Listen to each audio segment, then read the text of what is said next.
So masyado siyang kulay blue. Para sa akin maaksaya. Yan dapat yung kulay. Mas maganda yung ganyang kulay. Yung light blue or baby blue ang kulay. Mas matipid siya. Get ready.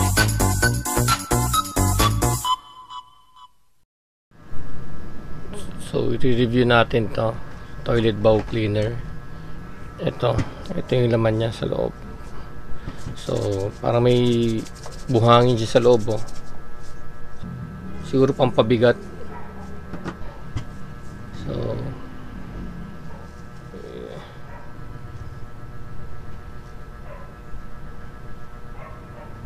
yun. Tingnan natin.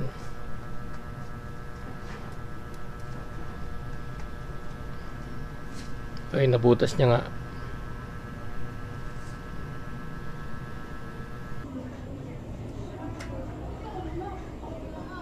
So, hindi na talaga tanggalin to.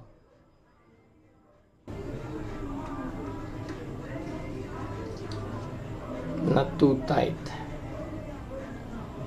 Okay, tingnan natin.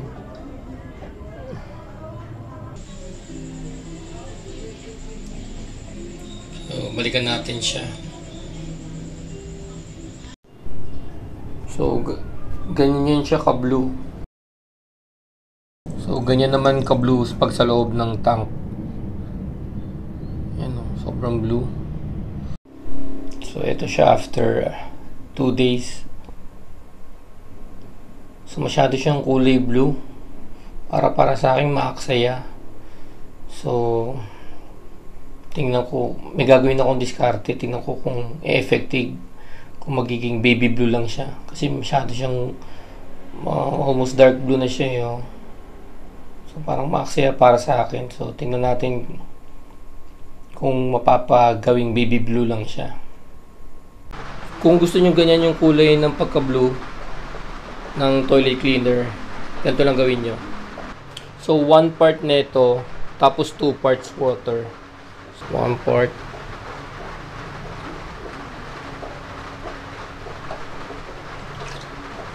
Tapos 2 part ng tubig. 1, 2. Ayun lang. So para dito lang yun, ha. Pag naubusan na kayo ng ganitong liquid, blue liquid, hindi nyo na kailangan bumili na ito. Ganito lang gawin nyo. Bili lang kayo ng ganito.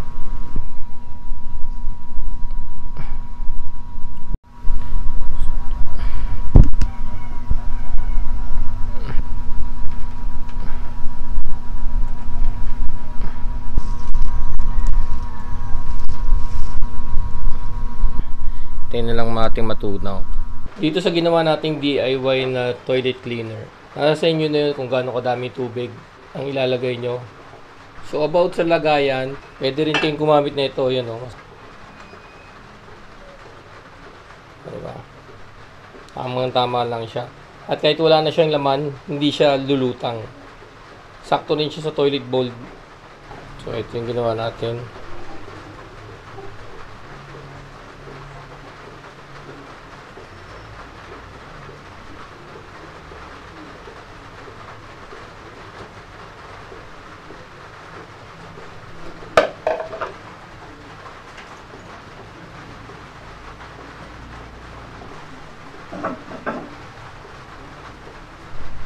Tapos natin.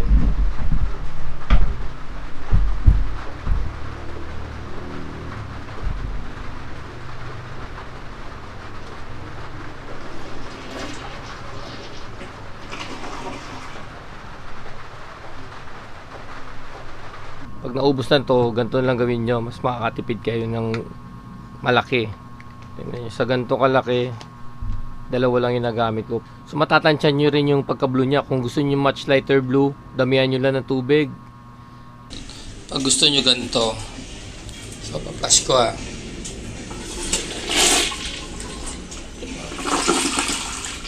Diba? Mabula. Diba? Pag gusto nyo ganyan, bigyan nyo lang ng ganito. Yun, ha. Ano, purong ano yan, dishwashing liquid. Kahit maamoy ng gusto yung dishwashing nyo, hindi siya maamoy. So pati yung toilet cleaner na blue, wala rin siyang amoy. So, ganyan ang itsura niya pag 1 month yung hindi nilinis. Pero magkagandahan lang yan. Madali lang siyang linisin. Madali lang siyang linisin. Kita nyo. Diba?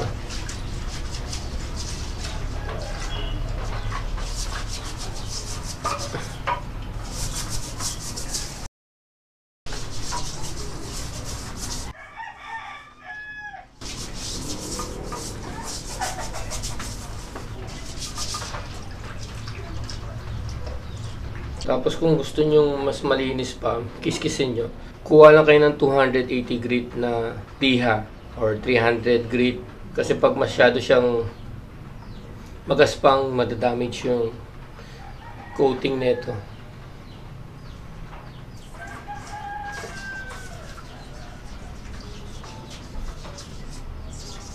Pwede rin kayong gumamit nito.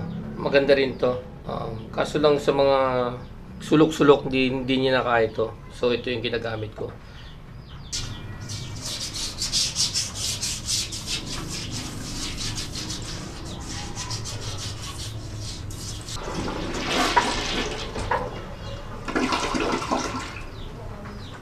Ayan, diba? Linis na. So, madali siyang linisin. So, ito yung pagka-blue nung 1:2 ratio.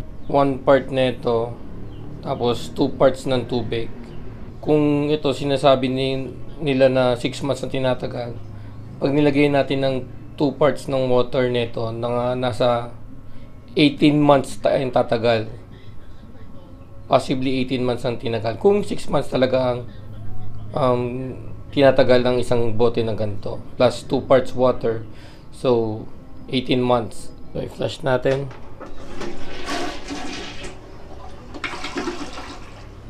Diba? Maganda yung ganyang pagkakulay ng blue.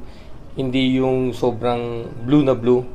Kasi masyado siyang aksaya sa toilet bowl cleaner. So, ganyan blue, okay na okay yung ganyan para sa akin.